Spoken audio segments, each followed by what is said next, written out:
윤석열 대통령이 참 말을 잘하십니다. 윤석열 대통령이 하시는 말씀은 귀에 쏙쏙 들어옵니다. 그리고 아주 쉽습니다. 그 대표적인 말 중에 하나가 바로 그겁니다. 많은 사람들이 이야기한 특검을 왜 거부하는 겁니까? 죄를 지었으니까 거부하는 겁니다. 귀에 쏙 들어옵니다. 그 귀에 쏙 들어오는 말, 뒤에 또 이런 말도 있죠. 수사받으면 감옥에 가는 거니까 거부하는 겁니다 라고 이야기했습니다.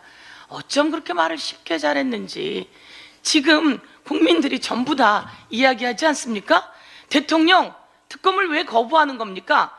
대통령이 죄를 지었으니까 거부하는 거 아닙니까? 그리고 수사하면 대통령이 감옥에 가는 거니까 거부하는 거 아닙니까? 이렇게 대통령이 한 말, 그 명언 그대로 국민들이 다 기억하고 대통령에게 요구하고 있는 겁니다. 대통령의 해병 특검 거부는 말이죠, 대통령에 대한 방탄입니다. 해병 특검은 그 정점에 누가 있습니까?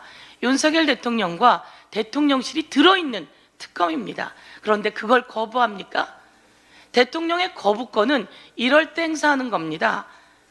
위헌적 요소가 있는 법률일 때, 그리고 그 법률을 시행하는 과정에서 예산 수반이 어려울 때, 이럴 때 거부권을 행사하라는 거지, 자기 자신이 법 위반을 해서 그것을 수사하는 것과 관련한 특검을 거부하라는 게 아닙니다. 잘 알고 있지 않습니까? 그런데도 뻔뻔스럽게 거부를 하다니 국민들이 참으로 통탄할 일입니다. 그러면서 몇 가지 주장을 했습니다. 그 주장에 대해서 제가 우리 고민정 최고가 이야기했지만 다시 한번 거짓말이라고 하는 것을 지적해 보겠습니다. 특검 추천권이 민주당에 있다는 게 위헌이다 이렇게 이야기했습니다. 말도 안 되는 거짓말 아닙니까?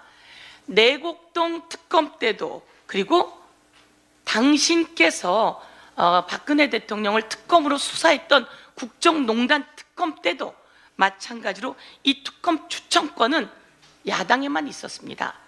드루킹 특검 때도 마찬가지로 야당 한나라당에게 있었던 거죠. 이렇게 버젓이 있는데 거짓말을 그렇게 대놓고 합니까? 대통령이 야당의 단독 추천권이 있어서 안 된다, 이런 거 거짓말입니다. 그래서 거짓 제가 정리하고요. 국정농단 때 헌법재판소가 이렇게 이야기를 했습니다. 특검 추천권은 국회에 부여된 입법권 재량이다 이렇게 이야기를 했습니다. 왜냐하면 국정농단 때도 야당이 특검을 추천했거든요.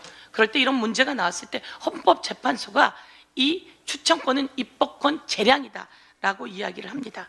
그리고 다른 건 제가 좀 뛰어넘을게요. 수사전 특검 도입은 있을 수 없는 일이다 이렇게 이야기했는데요. 정리할게요.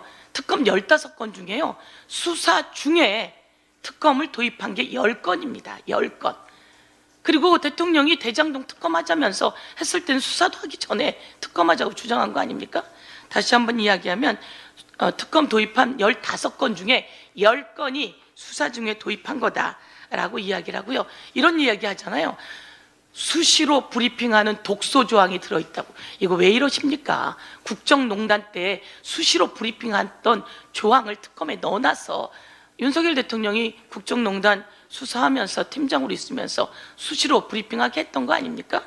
이런 여러 가지가 있는데 이런 말도 안 되는 거짓말을 들어서 특검을 거부합니까? 이것은 대통령이 해서는 안 되는 위헌적 거부입니다. 그리고 이것은 법률 위반적 거부입니다. 그래서 대통령은 이에 대해서 이 특검 거부가 대통령에게 어떤 부메랑이 되어 갈지 모릅니다. 그리고 김건희 여사에 대한 특검 마찬가지죠. 가족에 대한 특검, 그리고 자신에 대한 특검 거부, 있을 수 없는 일이고요. 한 번도 있은 적이 없습니다. 이명박 대통령도 받아들였고요, 박근혜 대통령도 받아들였고요, 김대중 대통령도 받아들였고요. 다 받아들였던 내용이에요. 그런데 감히 국민이 입법권에 부여한 특검, 그리고 대다수가 찬성하는 특검을 거부합니까? 특검을 거부하는 자가 범인이고요. 그리고 수사하면 다 감옥에 가기 때문에 이에 대해서 윤석열 방탄, 그리고 김건희 방탄 저희가 문제 있다라고 강력하게 경고합니다.